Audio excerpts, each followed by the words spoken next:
Hey, how we doing? It's Wednesday, midweek. We do a post-show podcast. What's up, Al? Oh, hi, Jerry. Yesterday, we started this podcast off. I asked, if you have a band and you go and play bars and Oh, did you things. get answers? I did get an answer. An answer about how So, much they make? Is that yeah, what it so was? we were wondering. I was wondering, asking you if like when a band goes out and plays at a bar, if they bring a horn section, do they pay the horn section, or is the horn section just happy to be out and playing amongst people? Right. So I heard from a man named Tom, Jerry. Tom and Jerry. A man named Tom said that he said, I used to own the wine loft in Pier Village for 15 years. Oh, wow. It's a nice spot there in Pier Yeah. Village. Yeah. Now they let teenagers do whatever they want at Pier Village and they can run rampant and it's Okay. trouble. I mean, So you won't find me there anymore.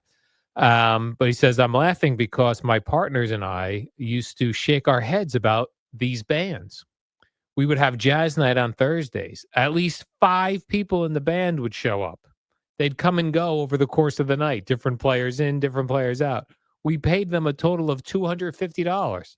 what? And on weekends, the most we would ever pay a band was $300. Let's see. He says they all had day jobs. And like you were saying and thinking, this was their Friday or Saturday night out to go out and play in a band. They loved entertaining, but it was not about the money. We would give them drinks and food within reason. I think they just loved seeing the people come out to All right, watch them. but those are different acts, though. Yeah. Like Brian Kirk and the Jerks are not playing Yeah. for $300. Life Speed's not playing for $300. So that's what he said. He said, we weren't attracting big bands like the Nerds, Okay. Brian Kirk and the Jerks, but similar to the bands you would see at Seafair or like Jerry was saying, the Proven Ground, we would have all the time, the smaller types Got of it. bands. So, Okay, I get it now. so I'm just wondering, I just think like probably Kirk and the Jerks and the Nerds and Like your Life top Speed. cover bands are making money. Yeah, but I'm just saying, like, if they have a friend who plays the horn And it seems like radio. The top guys are making money. and we're the horn players over here now. Over here. Yeah. So a little insight. That was all. I didn't really hear from anybody else. So Okay. thank you to But that that makes sense. fella. The way he lays it out, that Yeah. makes sense. That's interesting. Yeah. Less than I thought, though. Even still, Oh yeah, you know, earned your bucks. you're still providing entertainment for 4 hours Yeah. or whatever it might be. I would have thought it would have started with a 1 and 3 zeros. Yeah, At they the probably very figure. Listen, I'll just put on some acoustic Man. jazz music if you don't want to play here. I will tell you though, back in the day, as they say, when I was a youth travel baseball coach, we did fundraisers. One of them was a comic show, and I was surprised by how. Now I thought it was because it was for charity, for fundraising. Maybe not. And our guy John Kirshner, who's a comedian, he helped me organize this, and it was a series of. He was the opener. And then it was 3 other comedians after that. And the first set would be 15 minutes. The second guy did maybe 20 minutes. And then the headliner did like 40 minutes. It was a nice night. You come, you bring your own food, you bring your own drink, people hang out. We had a DJ. And then when the show starts, you got like 2 hours of comedy, essentially, hour, 50 minutes. And that surprised me how little it was. I thought it was for charity. Maybe it's not. Maybe that's just the going rate for people that haven't hit it big. Yeah, I think it also depends on like what your setup is, right? So a comedian just has to show up. True. They're just bringing themselves. An acoustic person is just bringing a guitar. If you play the piano and the place has a piano, you just have to show up and play the piano. But when you got a band with drums and a soundboard and all that stuff, it seems like a lot. Unless they're just, they sound like garage bands and they're not doing sound checks and it's just basically, plug and play. Yeah. Which could be the case. I wouldn't know. Yeah, me neither. But very interesting.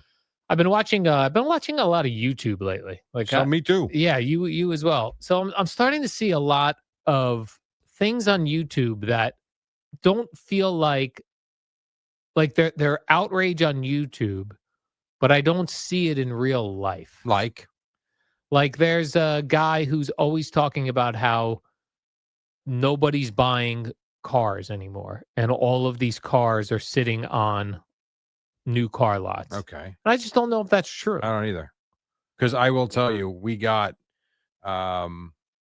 we traded in my wife's Expedition about 4 months ago, maybe 5 months ago. We don't need it anymore. We had that for all the travel baseball and the gear, and we don't need it anymore. So we traded it, and it was paid off. It had a good value on it. We went down to Pine Belt Chevy down in Lakewood.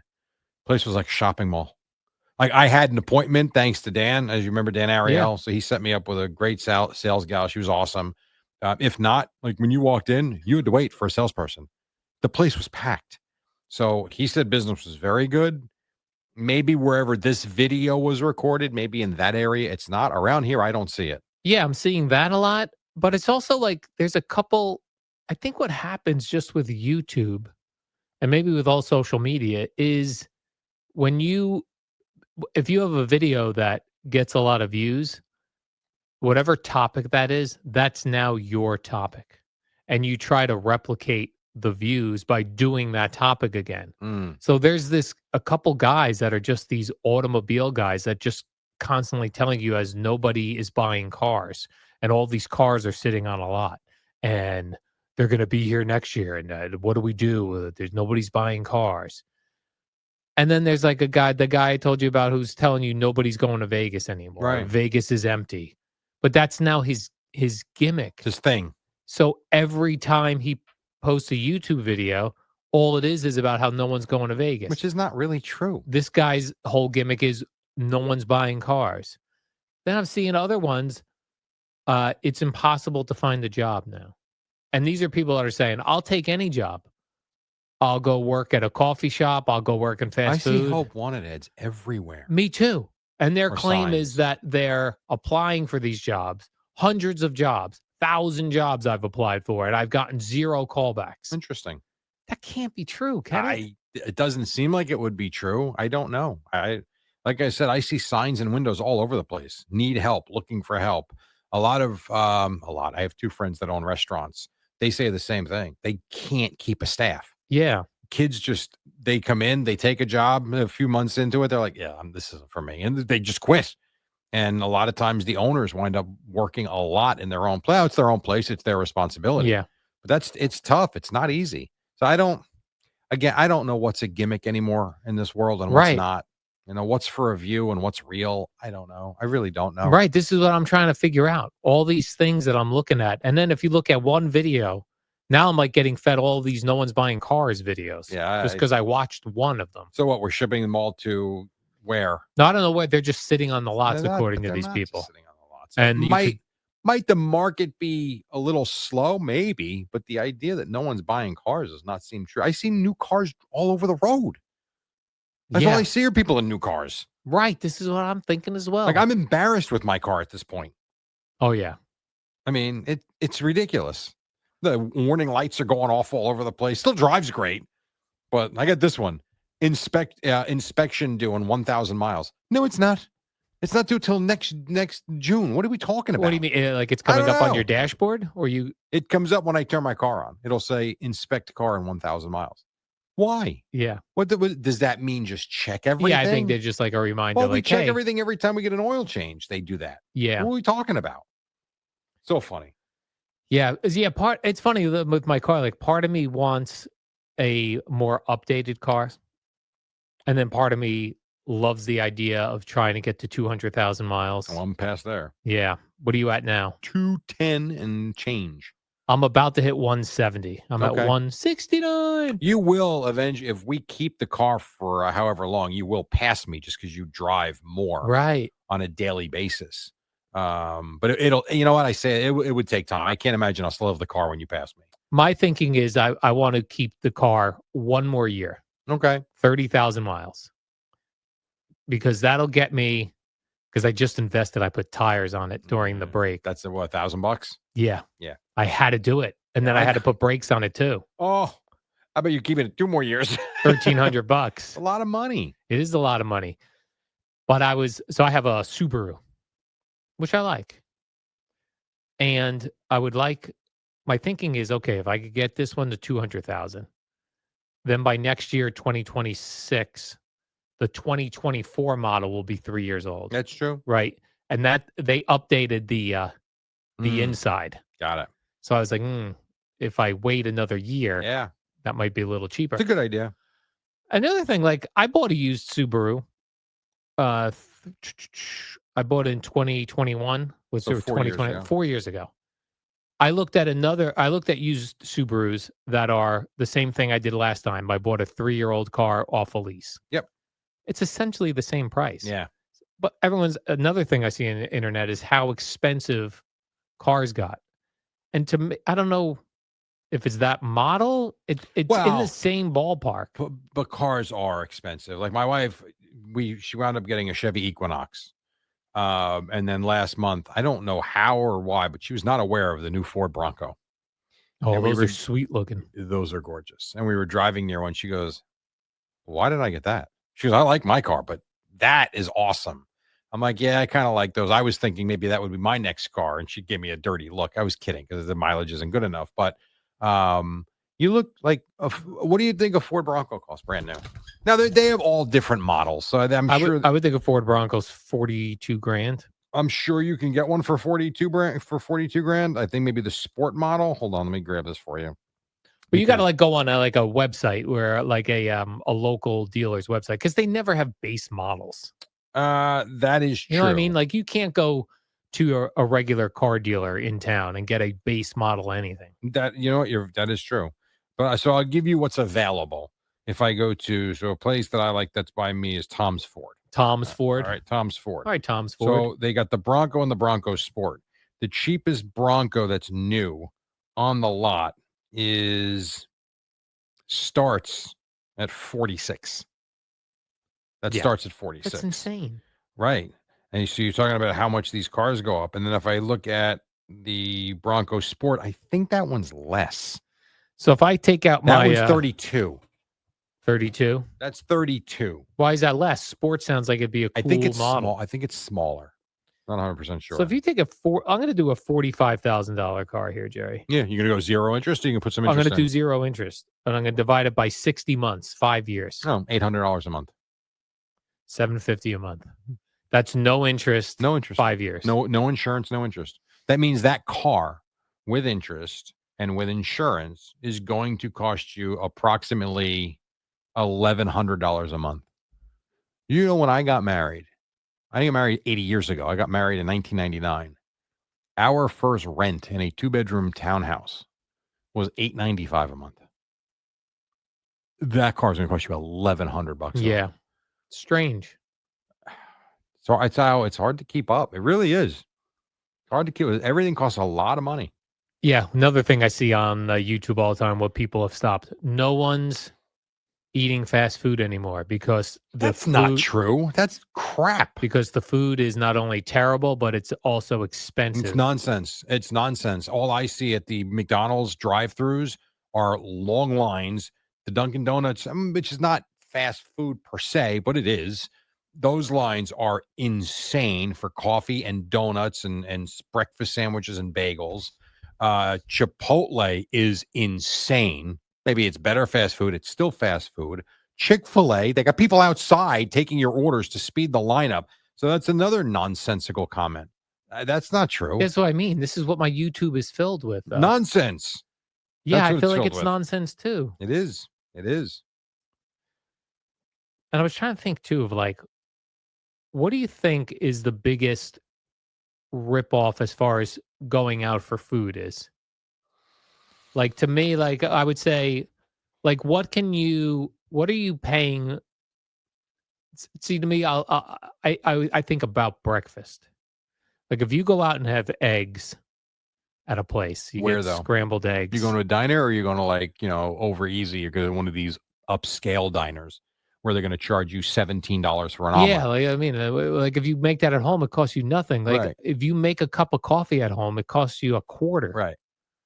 And then you go to a diner. A diner's still cheap. It is. A diner's still cheap. You go into a diner, you get an omelet and you get a cup of coffee. It's probably $6.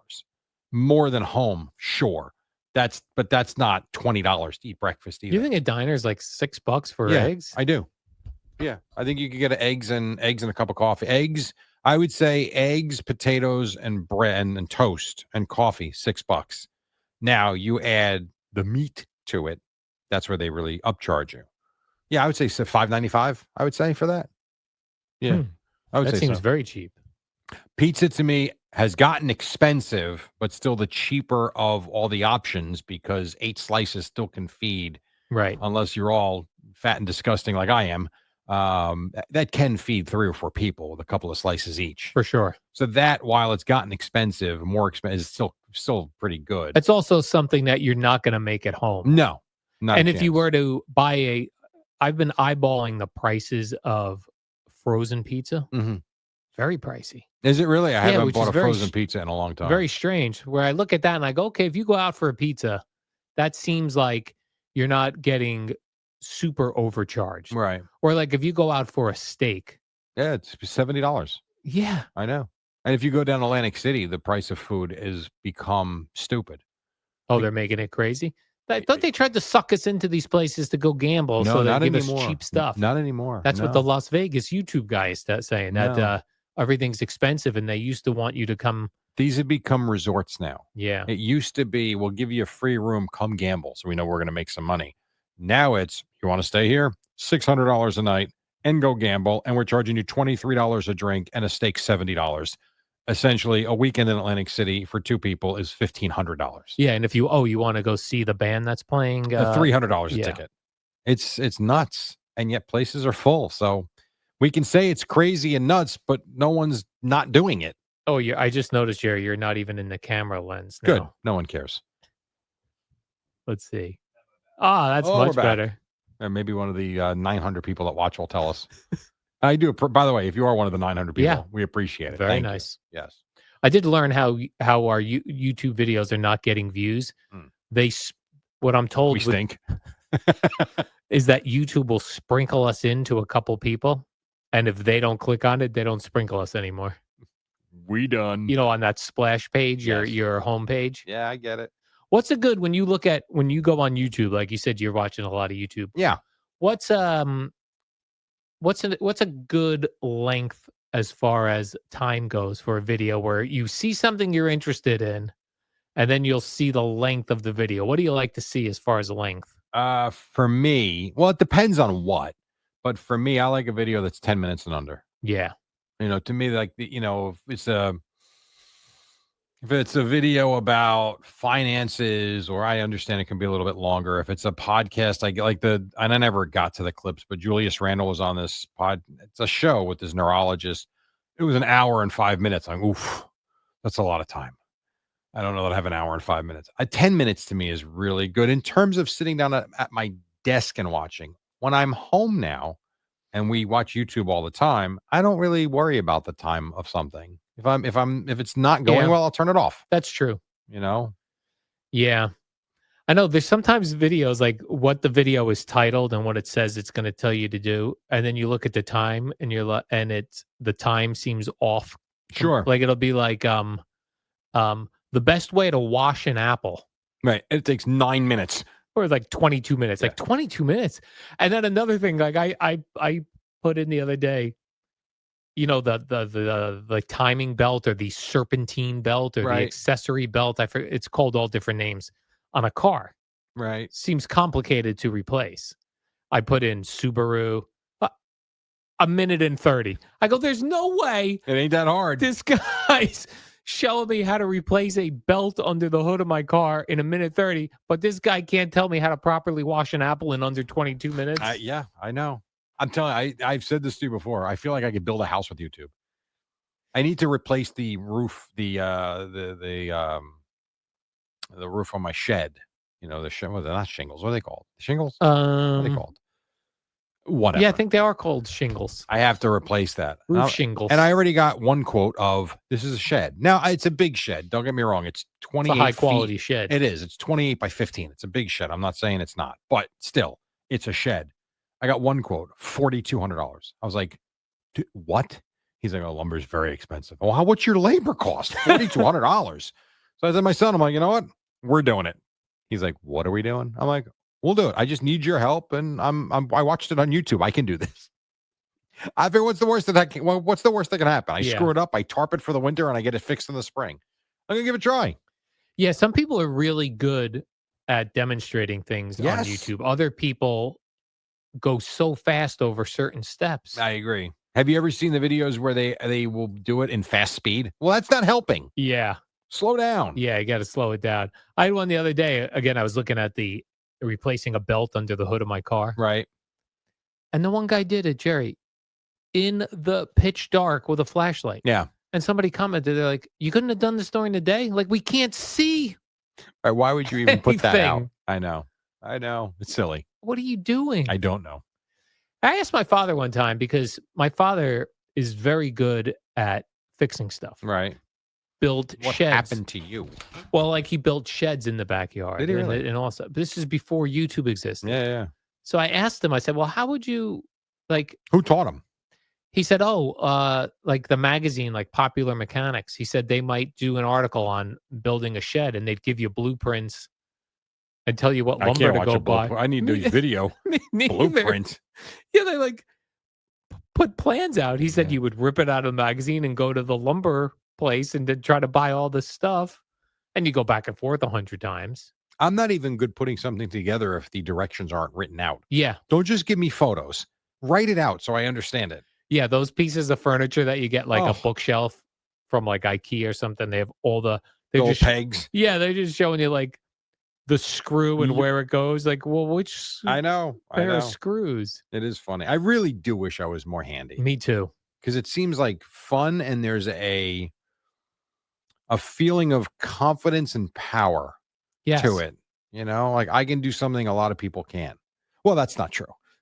Actually, I can't do anything that other people Yeah. can. I wish I could. I do try stuff. Yeah, people that can fix things, Yeah, invaluable. build things. Yep. What do you call those people? Handymen, Or like laborers, yeah, what's like the guy who's in charge of the the foreman, construction project? foreman, No, or like if you're doing something in your home, contractors. yeah, contractor. Oh, if I was a contractor, Jerry, Yeah. man. I have a friend of mine who owns a couple of businesses, but one of them is a house building business. His specialty is finding the land, and he's like a spot builder. As he says, I can't even put a hammer to a nail. He's in charge. and he hires people to do Yeah. it. He does really well. Don't know what the hell he's doing. And if someone doesn't show up for work, guess what? The job is going to miss a day because he won't even pick up a hammer. Just he doesn't have it, not interested in it. But he's a good businessman. Yeah. And he hired the right people. That seems kind of cool. Yeah, I would love to. And then some things they seem like when you watch HGTV or something, it seems like this seems reasonable. Like I can do this. Well, that's the thing about the whole flip show with Tarek and Christina back in the day. Like they would go in and look at homes that were basically ravaged and disgusting and rat infested, and you wouldn't put your worst enemy in that place. And within 60, 90 days, they've rehauled and it's gorgeous. And I know it's one thing at a time. I get that. But man, is that some undertaking. I know. I think what happens is like if you do that for a living, like they do, they're flippers. They work with the same contractor who's in charge of the same people. And like that's all they. You're right. Like that's the thing. Like if you go, oh, I want to redo my kitchen, you have to go, okay, well, who am I going to get to do that? That's true. That is true. And do I trust them? And what's it going to cost? And how long is it going to take? Right. How many stories do you hear about someone hiring a contractor? They're halfway done. They disappear. Right. Because another job came or something happened and they couldn't finish it. And you're just sitting there with half a bathroom. Where if you're in business with somebody, say, listen, we're buying these properties. You're going to be the person who comes in. I'm going to split. Yep. You know, whatever. I also love like when the contractor's on that show. You're talking about something that's going to cost, say, $300,000 to fix. Yeah.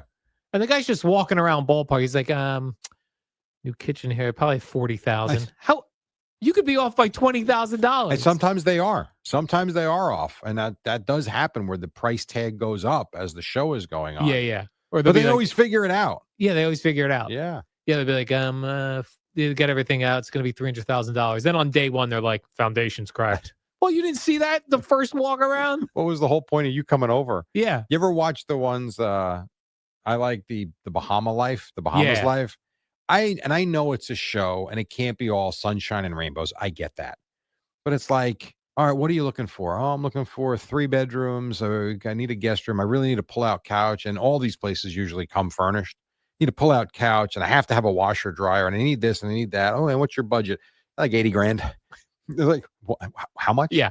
Oh, yeah. You know what? I got some good stuff. So they take you to a place that's nice. But your budget's so low. They're like, listen, it's 2 bedrooms. It's not 3. There's no wash. So they're walking through like, oh, this is good. This is nice. Oh, these paint. I can't. Yeah. I can't live here. I mean, look at the colors on the walls. Paint it, you lazy F. Yeah. Like, I know it's a show, but some of the like nitpicks are so stupid as you're watching it. And you're right. You watch Tarek and Christina, and they're like, there's rat piss all over the living room, but we'll get that cleaned up. And your mom can move in 3 months. Yeah, it'll be fine. It'll be brand new. Yeah, they're going to love it. It is funny. All right, Jerry, let's do the warm-up program. Now, when we come in here tomorrow to do the warm-up at 5 a.m., we're going to have football tomorrow night. We are. That's going to be exciting. My football Friday tomorrow. Oh, that's right, because you're doing Cowboys-Eagles. Yeah. And won't be in on actual Friday. That is true. So I'll be singing Cool Games with CeeLo week 1.